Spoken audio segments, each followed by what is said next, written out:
di la wax ñu war a waxtaane politique bi mu analyser ñu ko bu baax a baax. voilà di la wax ne kon gan gi yegsi na rek muy Amadou Diouf kon Amadou Diouf moom journaliste la analyste aussi politique la ci loolu rek dañuy daal di dem dugg ci biir waxtaan bi nuyu ko d'abord monsieur Diouf. waaw maa ngi lay gërëm di la sant di la nuyu di nuyu ñi nga xam ne ñooy seetaan Seneweb TV ak Seneweb rajo. jërëjëf gis nañ ne actualité bi affaire Sonko moo ko dominé temps yi yëpp mu am benn xibaar bu bees bu ci am ndax Sonko dafa waxoon ne du wuyu ji def ay sortie démb mu defaat beneen sortie finalement jël décision ne dina wuyu ji justice bi nan ngay jàngatee discours yooyu noonu yëpp. waaw kii di Ousmane Sonko ni nga ko waxee donc ci ndorteel dafa ne du wuyu ji ndax li tax du wuyu ji mooy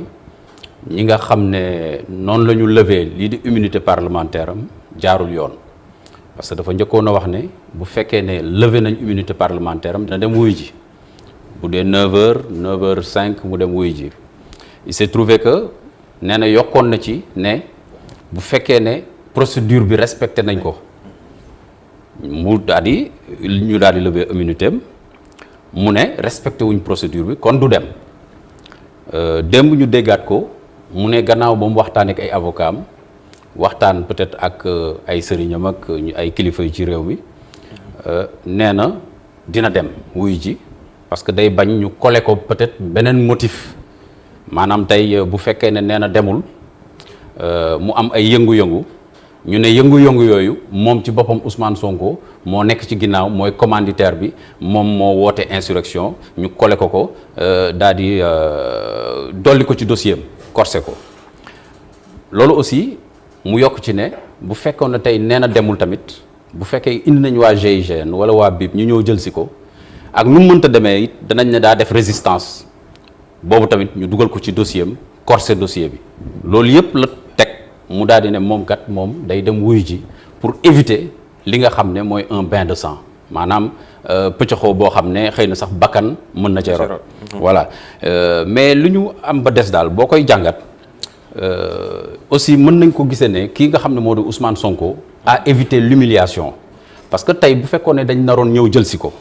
xëy na mi ngi wax waxu résistance waaye nañ koy jël see day ñaaw te koo xam ne par exemple da nga mën a bëgg a da nga aspirer jiite réew am na image yoo xam ne da nga ko war a éviter sa bopp donc ñu ñëw di ko jël si di ko patamee di ko presque yeew yóbbu dafay ñaaw ci image donc pour man il a évité l'humiliation mais nag li ñu mën a jàpp ci li nga xam ne moom mooy stratégie communication kii nga xam ne moo di Ousmane Sonko mooy il a réussi une chose fexe na ba débat bi mu tourner ko sur le plan politique nan parce que au départ c'est une affaire privée jusqu'à preuve du contraire benn xale bu jigéen bu ñuy wax Adji Sarr moo porté plainte Ousmane Sonko ne daf ko violé donc c'est une affaire privée mais Sonko dès le départ ba léegi nanguwul wax sax ci li nga xam ne moom la seq ak xale bi tey bu janoog juge bi forcément dina tontu ci question boobu c'est-à-dire que loo seq ak gone gi lan moo amoon ci néeg ba forcément tey dina ci tontu devant le juge si nit ñi li mu wax ci kanamu nit ñi non ba léegi Ousmane Sonko waxagul ci li nga xam ne moom la seq ak Adji Sarr bañ ko laajee ba léegi dafa ne complot la politique la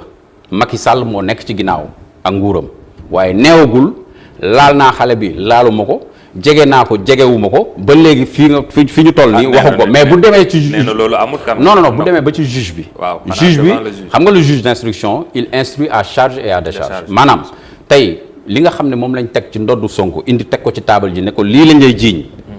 juge bi da koy déglu moom tam mu ne li ngeen may jiiñ amul lii moo am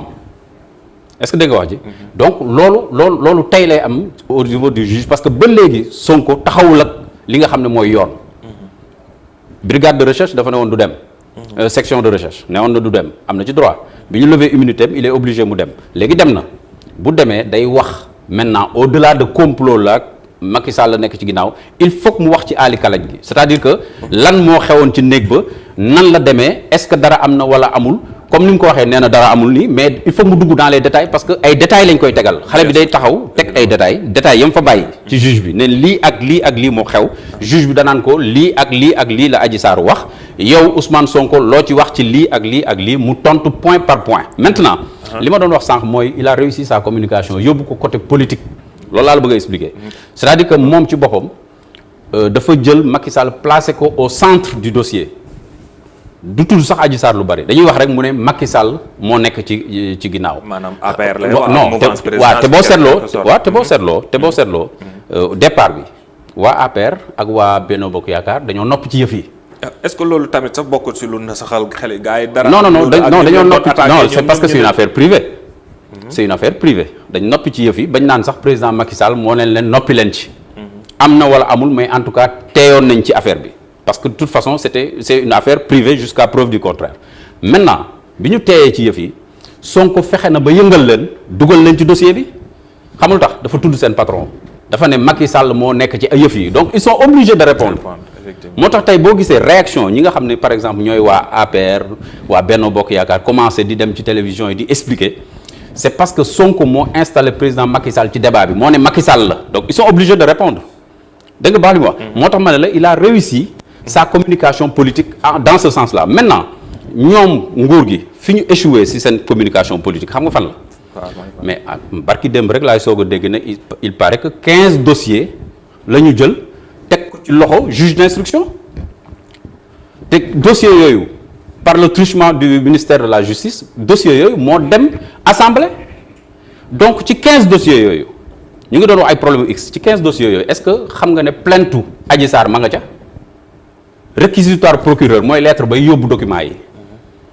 plainte Adji Sarr ma nga ca donc le juge d'instruction bi ñu doon wax nan la def ba xam ne Sonko mooy x mais plainte bee ko war ne mooy x on évacue cette question mais pourquoi boobu ba léegi waa mouvance présidentielle communiqué wuñ ci loolu yor 15 documents waxuñu ci ba heure bii ba Sonko jiitu leen ci toogukaay bi ñu dabal maanaam ils font de la réaction ils sont dans la réactivité te bu fekkee ne da ngay def information wala communication du moins li nga xam ne mooy réactivité baax na mais suivisme la. mais daanaka bu ñu génnee ba wax loolu tamit est-ce que du confirmer njortu kee ne affaire politique la comme ñoom ñoo amee woon dossier bi ñoom ñoo ci. mën a wax non defe naa dégguloo ma dama ne xam nga procureur moo yilif waa section de recherche. defal nañ ko enquête bi boucler nañ ko ñu bëri dañ naan dañ leen a dessaisir et tout ça kenn dessaisirul section de recherche dañoo boucler seen enquête mënuñoo déglu Sonko parce que député la. te bu ñu lever immunité ñoom mënuñu ko déglu donc éléments yi ñu jot a am témoins yeeg Adji Sarr ak ñoom seen moom la ñu dajale jox procureur jox ko président tribunal choisir juge d'instruction ba mu koy jox c'est même pas le procureur qui choisit le juge d'instruction c'est le président du tribunal mu choisir juge d'instruction jox ko dossier bi mais dossier boobu mu ko jox mais du lettre réquisitoire nu mu tëddee kese la koy jox da koy jox documents yi audition yeeg yépp teg ci table plainte ba ci la bokk est-ce que dégg nga baal ma waaw kon nag juge d'instruction nu mu def ba xam ne x la mais plainte ba ko wax loolu laa ne pourquoi la mouvance présidentielle ñoom communiqué wuñ ci loolu ñu bàyyi ba nga xam ne assemblée xaw na toj keroog ndax x te pourtant ñoom ci seen bopp amoon nañ document yooyu document yooyu indi nañ ko ci bureau assemblée nationale ñi nga xam ne ñoo bokk ci commission ad hoc bi yëpp ñu teg documents yi ne leen lire leen ñëpp xam ne 15 documents yaa ngi nii ñi bokk ci commission ad hoc bi yëpp laa wax de y compris ñaar ñi démissionné Guirassy ak Bamba Dièye ñoom ñëpp xam nañ ne y a 15 documents yoo xam ne moom la ñu soumettre bureau assemblée nationale jox ko conseil des présidents mu jox ko ñi nga xam ne mooy commission ad hoc. voilà n'est-ce pas gis nga si foofu wàllu yu ñuy indee information bi est-ce que quelque part aussi ñu ñuy joxe information bi ak presse beeg yooyu amut manipulation parce que kenn ku si nekk waroon na amoon na si dossiers yi loo xam ne mun na gindi askan bi est-ce que. waaw non c'est-à-dire que aussi moom Sonko sax junj na ko day taxaw ne way presse Macky Sall parce que Sonko aussi dafa nekk dans une vision ce qu'on appelle une vision manichéenne xam mooy lan mooy fii moo baax ku bokkul ci man baaxoo c'est-à-dire que tey yow da ngay nekk journaliste nga wax li nga xam ne mooy sa aqulay taala ak ni nga xam ne noonu nga gis ci dossier bi mais dañ lay attaquer naan kii presse Macky la moom ci boppam da koy wax mais du mos a wax presse Sonko. dafa am presse Sonko parce que gis nañu non ça se voit gis nañu non il a réussi à diviser la presse parce que tey gis nañ ay journalistes yoo xam ne dañuy taxaw carrément depuis ñuy wax ci yëf yi ba léegi luy arranger Sonko rek la ñuy lijjanti. comme comme si la fille n'est pas une sénégalaise xam nga xale bi aussi ak. comme kan ban journaliste. non jarul tudd tur ñun ñëpp xamante nañu mais xam nga li leer ba lu des mooy lan. mooy xam nga nu mu tuddati ñaari sénégalais ñu d'égale dignité xale bi. elle est de bonne mœurs elle n'est pas de bonne mœurs nii la melul nii loolu yëpp amul solo xam nga li am solo mooy dafa porter plainte am na droit porter plainte bu dee li mu wax du dëgg loi bi dal ci kawam moom xale bu jigéen bi mais da ngay gis ñoo xam ne depuis le départ ñoom li ñuy wax yëpp mooy xale bi baaxul jar na sax ñu dem jëlee ay mbokkam yoo xam ne dañ koy waxal lu bon te lépp lu ñuy wax ci Sonko lu baax lay doon moo baax moo gore mais la xew ca néeg ba ku ñeme yàlla rek moo mën a xam la xew ca néeg ba kon diggante Sonko la xale bi ak yàlla. da nga jàpp ne du manipulation par parloo la. non par parloo la mais manipulation mi ngi ci. parce que ku ci nekk da ngay xëcc xëy na y a des journalistes de Macky xëy na y a des journalistes de Sonko mais li am ba des loolu yëpp amul solo actuellement xam nga li am solo. mooy mbir mi ngi ci justice. lañ fi doon wax yëpp ay PV yu ñu génneeg yu ñu génnewul kenn xamul PV bu baax la kenn xamul baax na wala baaxul loolu yëpp amatul solo xam nga li am solo lay génne ca bureau juge d'instruction. mais balaa ñoo continuer décision Sonko bi bu jàppee na du décision bu saa. non il a évité l'humiliation c'est aussi simple que ça. dañuy dem ci table bi rek Mouhamed ñu def tour de table dellusiwaat fii ak gan gi bu amee ay question rek yu jógee foofu. ayca merci beaucoup bu fekkee sama gars yi am ngeen question Adji. waaw monsieur Diouf ñu lay nuyu di la dalal. ñu gis ni nag entre Sonko ak Adji Sarr wax yi mu ngi jógee fu nekk gis dégg nañ fi ay version façon bu nekk. gis nañ ay tàntam wax ay ku nekk daal mi ngi wax ma bëggoon xam yow sa position fa la ndax complot la wala du complot loolu daal bëggoon naa ci xam. waaw li ma wax sànq foofu laay delluwaat gis nga mbir mi c'est une affaire privée xam nga luy affaire privée mooy benn sénégalais moo porté plainte beneen sénégalais postulat de base boobu la ñu war a déparé maintenant est-ce que am na complot. ñoo xam ne ñoo xam ba Adji Sarr ci suuf wala amul loolu enquête bi ak juge d'instruction bi la muy def mooy war a génneel dëgg bi mais léegi boo taxawee rek dès le départ Sonko il est dans son rôle moom politique lay def comme ni ma la ko waxee sànq moom li ko arrangé mooy dossier bi ñu ne cabale la c'est-à-dire que moom da koy dendaleeg dossier Karim Wade dossier Khalifa Sall ñu ne woy président Macky Sall éliminé woon na ñaari candidat léegi ki nga xam ne mooy opposant bi nga xam ne mooy direct moom la bëgg a ok xam nga day logique donc moom ci logique boobu la bëgg a gëmloo Sénégalais yi te foofu laa ne moom ci boppam am na longueur d'avance par rapport ak communication waa présidence wala communication waa nguur gi ñoom seen communication Sonko pour man moom la Sénégalais yi gën a gëm actuellement ne moom complot dañ ko complot politique ñu Sénégalais yu bëri loolu lañ gëm parce que loolu la Sonko dugal seen biir bopp est-ce que da nga baal li nga wax. est-ce que fee yi tamit xaw nuru ne li muy wax moo gën a. non fee yi kenn mënagul xam lan mooy exactement les faits. on a juste eu des bribes de PV à gauche à droite comme ni mu ko waxee sànq li am solo mooy lay génn bureau juge d'instruction voilà information judiciaire bu ñu tijji kooku mooy régler affaire bi parce que juge bi dana déglu ñi mu war a déglu juge bi dana déglu Sonko te boobu ba léegi kenn déglul Sonko la muy wax ba léegi ci presse bi la ko wax te ba tey ci politique la yem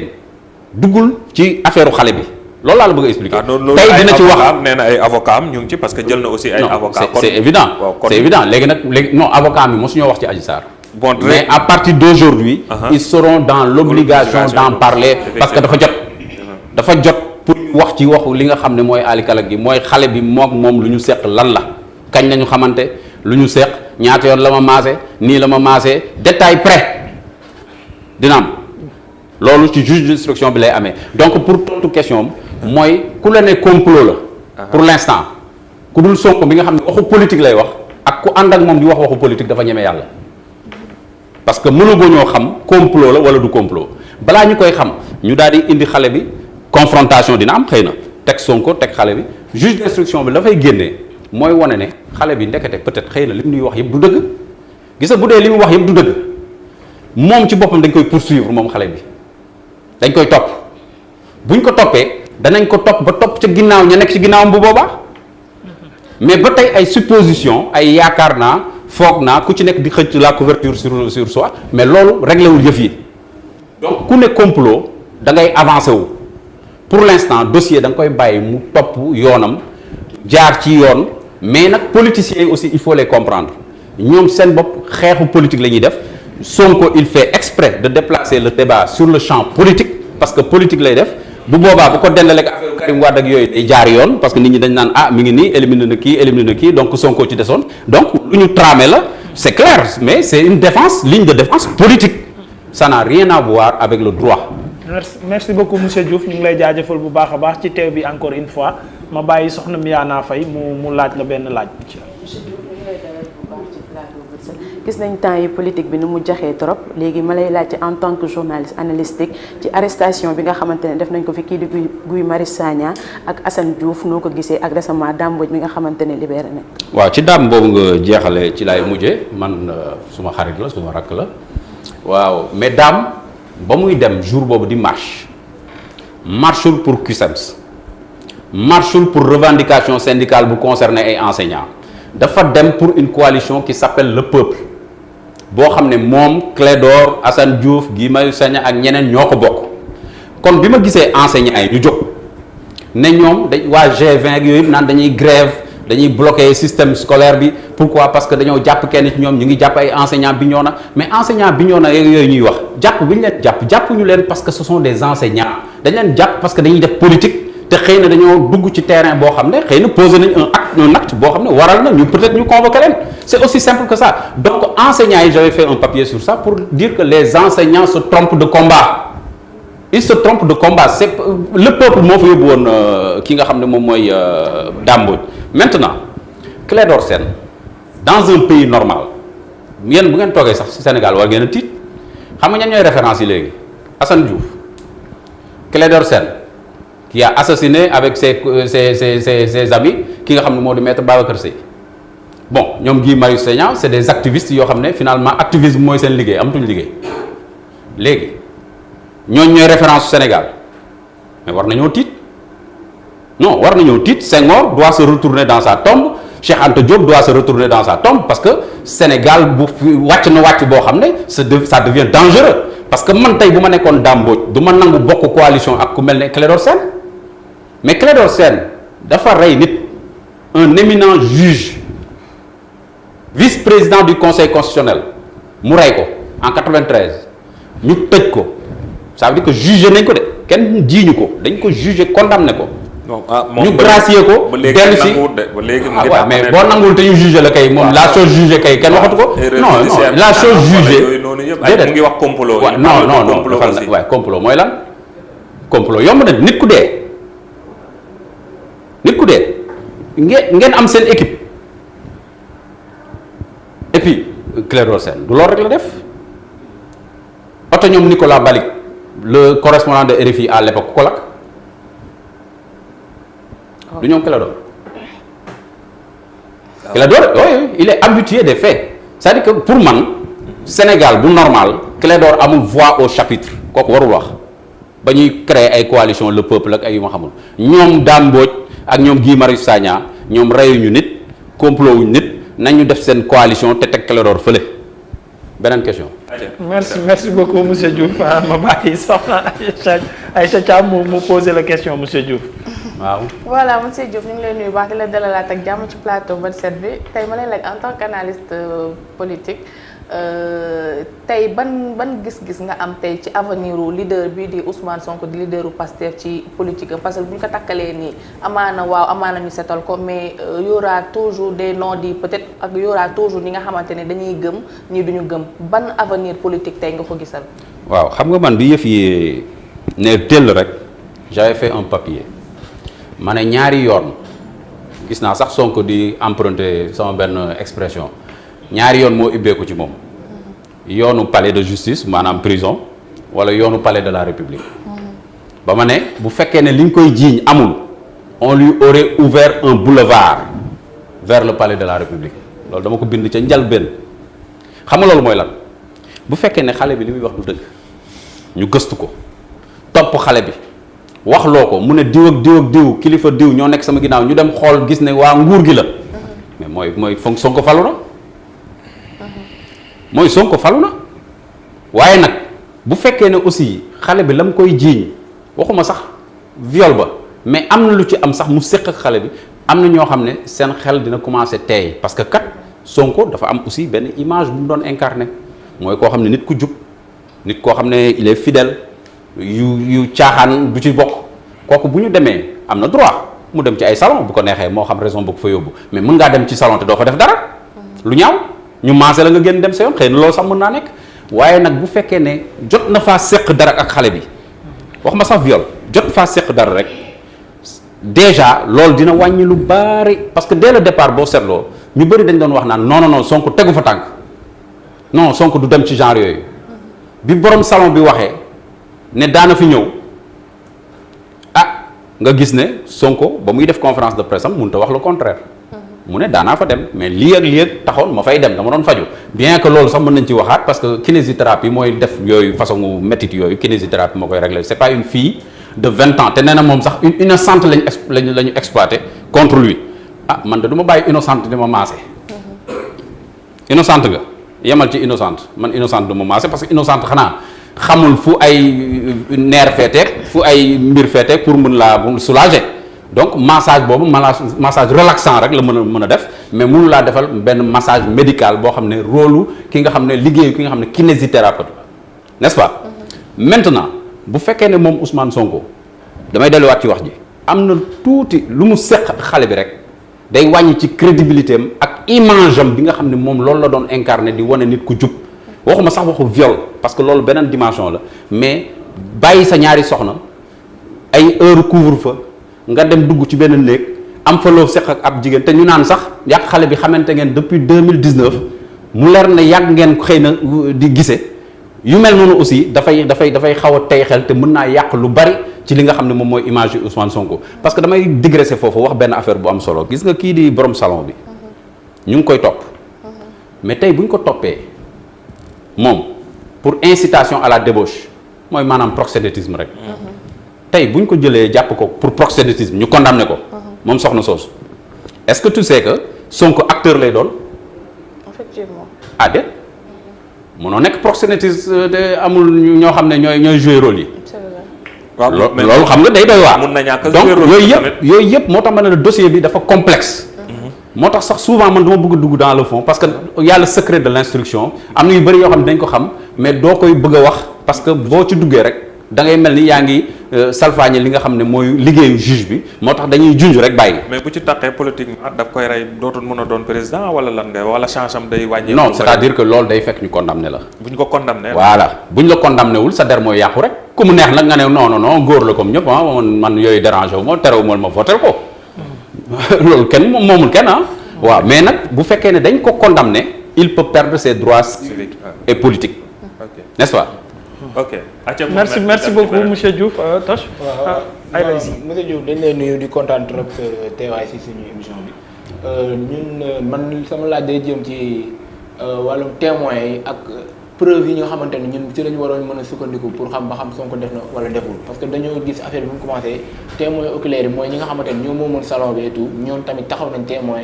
que ni Sonko deful dara aussi tamit ñu dem ba si kanam ñu dégg rapport bu génn aussi ñu ne viol amul je sais pas ba xam rapport bu légal la wala affaire yooyu noonu côté boobu bëggoon naa nga indi ñu ci leeral bu baax. si bu fekkee affaire yëpp dafa balaa may fàtte gis nga rapport boobu nga wax mooy rapport médical bi. voilà dañ ne soxna si ci benn rapport médical. xaw ma nag ba xam am na yeneen rapport wala affaire li ñu génnee ci presse moo tax ma ne. ba tey document yooyu yëpp daal ku yëbu daal nga tey ci mais liñ ko mën a jàngatee. mooy li nga xam ne mooy rapport médical bi. dañ ne soxna si pendant presque 14 heures sëyul ak kenn. mais sawaay viol wala sëy mën naa bañ a am ci nu mu tëti sexe kese pénétration anale mën nga koo def mais viol la jël sa awra dugal ci gémmiñu nit viol la da nga wax ji lépp loo def nit ci wàllu sexe te d'accordul viol la leer na témoins yi aussi duñu waaw maa ngi ñëw ci témoins yi dama la bëgg a leeral foofu rek ne ñiy jafandu naan 14 heures tëddul ak kenn du question tëddoo kenn ci sa sexe que rapport sexuel amul. bi maanaam façon viol yi dafa bëri kon. maanaam koo xam ne xam nga yaa ngi koy dégg benn jour xale bi ne léeg-léeg sax Sonko da ko doon defloo ay acte contre nature maanaam sëy yow ci ginnaaw xam nga xale bee ko wax. dëgg la wala du dëgg xaw ma mais li leer ba leer mooy tey rapport médical bi nee na moom sëyul pendant 14 heures mais ça ne veut pas dire que moom ci 14 heures yooyu sëyul feneen ci ay cëram yu bokkul ak sexe bi n'est-ce pas ma ñëw ci témoins yi aussi il faut ñu prudent ci parce que xam nga témoin toujours mën na charger comme mën na décharger suivant ses intérêts mais damay relever benn contradiction comment se fait-il que premier jour bi Sonko ñëwee ci salon bi selon la version nañ déglu version dame bi ba pare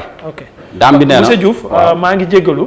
dañu am Absa Anne suñu reporter mu nekk en ligne te ci même sujet bi la dama bëgg ñu jëli ko mu wax ñu fan la nekk ak situation bi foofu rapidement ñu continuer ak yow du ñàkk sax nga mën ci réagir Absa su fekkee yaa ngi may am bëggoon nañ xam nga wax ñu fan nga nekk ak fa nga nekk lan moo fa xew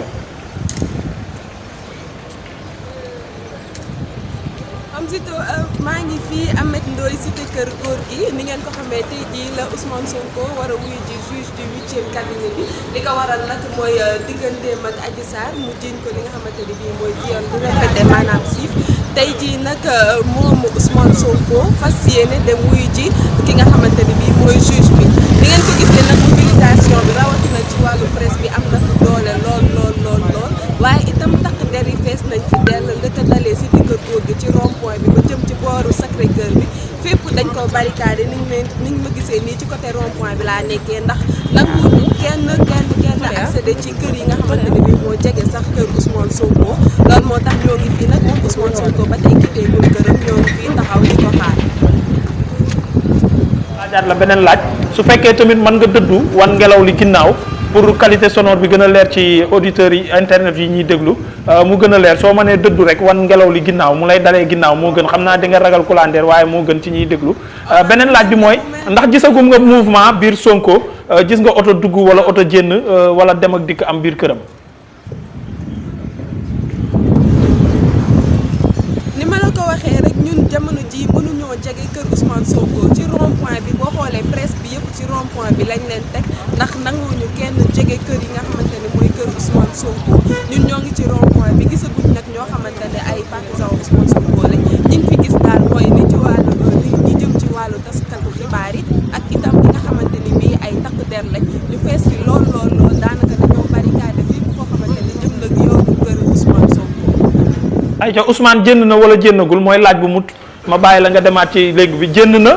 dem wuyu ji yoon wala jëndagul mu ngi ci kër gi ba léegi. Ousmane génnagul këram ñoo ngi fii taxaw di ko xaar ba tey jii génnagul këram. ayca su amaatee yëngu-yëngu rek ma bàyyi la nga continuer liggéey bi su amaatee yëngu-yëngu rek mën nga duggaat en direct ci li nga xamante ne nii moom mooy bët set comme mbokk yi ni ñu leen ko waxee woon sànq donc restez connecté ci li nga xam ne moom mooy Seneweb TV ak seneweb.com ak Seneweb rajo ndax lépp loo xamante ne actualité la ñeel li nga xam ne moom mooy kër Ousmane Sonko ak fa li nga xamante ne ni mooy palais de la justice suñu ndaw yi ñu ngi fa déjà ak ci yenn ruq yeeg ruqaan yi biir Ndakaaru lépp luy yënguru day rek su amee dinañ ñëwaat ci plateau bi dékkal leen ko monsieur Diouf réaction à chaud ci li nga xamante ne ni moom la waxagum ci dispositif bu ñu teg boori kër Ousmane Sonko wala alentouru cité kër góor gi yëpp. waaw en fait disposition sécuritaire la boo xam ne on s'y attendait parce que li nga xam ne moom mooy la fa xewoon premier jour bi nga xam ne policiers yi demoon nañ fa xeexoo beeg yàq alalu jàmbur yeeg yooyu donc c'est normal que tey ñoom ñu jël ay dispositions mais comme Ousmane Sonko nee na moom dana wuyu ji ci jàmm. donc je crois que disposition sécuritaire boobu c'est juste pour dissuader mais xëy na ñoom seen bopp